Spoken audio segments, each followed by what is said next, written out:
And then people saw that, they was like, she's nothing like, cause like you are your character is a real like toughie. She's tough, absolutely, and don't play no games. Right. She has a wall around her. She doesn't want to hear it. It is essentially her way or no way, and she's always right. Right? I think we've all experienced someone like that in our life. Maybe not to the extent that Natasha, the character, has created. Yeah. She's an extremely dominant woman, and she plays zero games. But I take little pieces of people who I feel have just overstepped their boundaries in leadership, and I just kind of pull it all together to create that. So like you mean like in real life? In real life. So I have had managers that I have not enjoyed working with. And when I have 2 degrees in business administration, and I actively manage. I manage people, I manage lives, I do all kinds of things. Now, in my experience, when I've had managers that weren't necessarily the best, I always would say to myself, Natasha, you don't want to be this person. Natasha, remember how that made you feel. So I just would remember these instances with, and keep in mind, I've been doing this for a very long time. So it's not one person, it's several people. So with that said, when acting entered my life and I was asked to play this role, as I had to think and really create or develop this character, I thought about those moments and those people that I just didn't necessarily enjoy. And that's who Natasha has been created from. And Mike Bless brought you into the skits, right? He did. And really what's so interesting about that, it was initially designed just for a very short amount of time. He just asked me if I could come in and give, at the time, the lead Ashanti, it may be Ashani. I always said her name wrong in the skits deliberately. Right. So now that it matters, I'm not saying it right, but Ashani, you got to give this lady a hard time, right? She's new in this office. I'm creating this office space. And I said, okay, I can do it. So I think it was designed to just be there like 4 or 5, maybe 6 times. I don't know. Not very much. But somehow, although it's the character that people have come to love to hate, it grew on people and they were curious about her. So that extended my journey on the Country Way skits. So I have you all to thank for that. Thank you so much. Yeah, and you shown like so many different layers. Like you didn't show the co-worker side. You didn't show the boss side. You didn't show the girlfriend side. You didn't show the sister side, the neighbor side. Right. You know, so it like, every time I see you, like, I can't say on screen. Well, still on screen because, like, my phone screen. Absolutely. Because our phones, that's the new cable. Absolutely. Absolutely.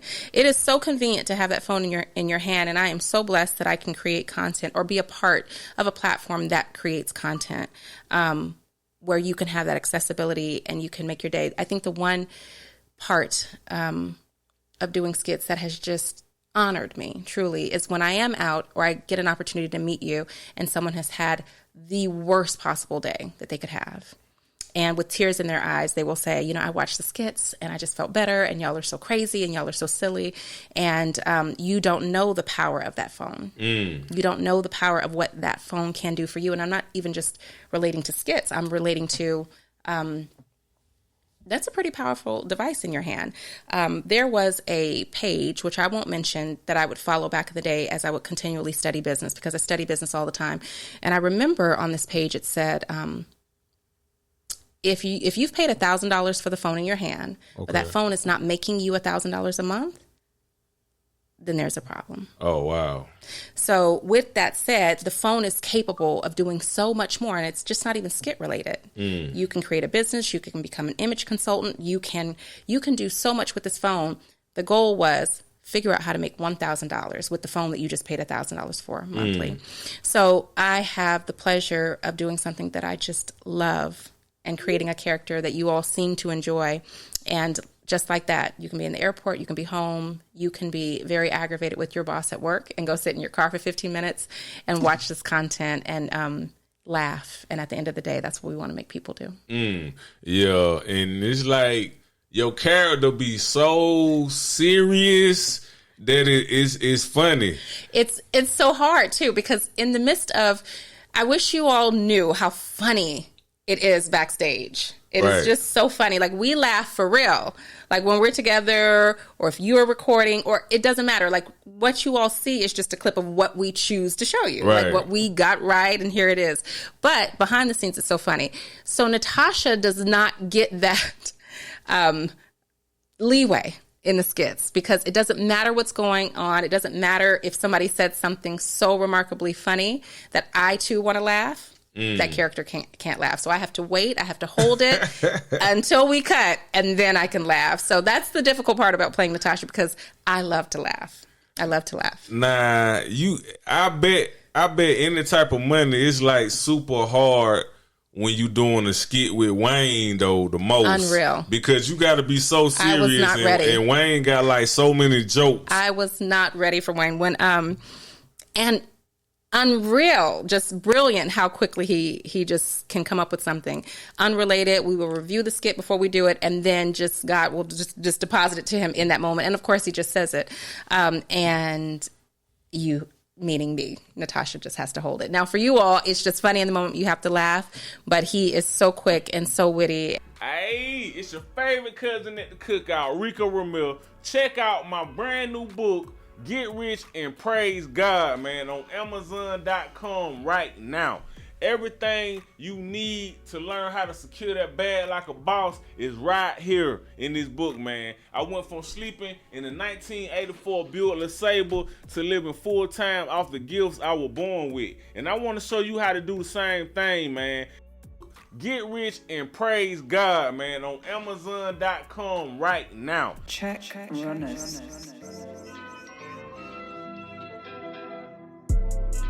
Check runners.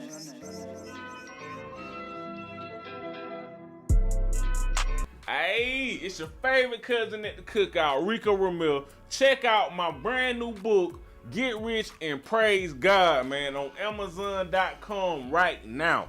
Everything you need to learn how to secure that bag like a boss is right here in this book, man. I went from sleeping in a 1984 Buick LeSabre to living full-time off the gifts I was born with. And I want to show you how to do the same thing, man.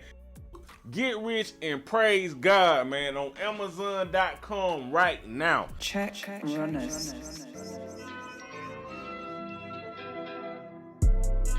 Check runners.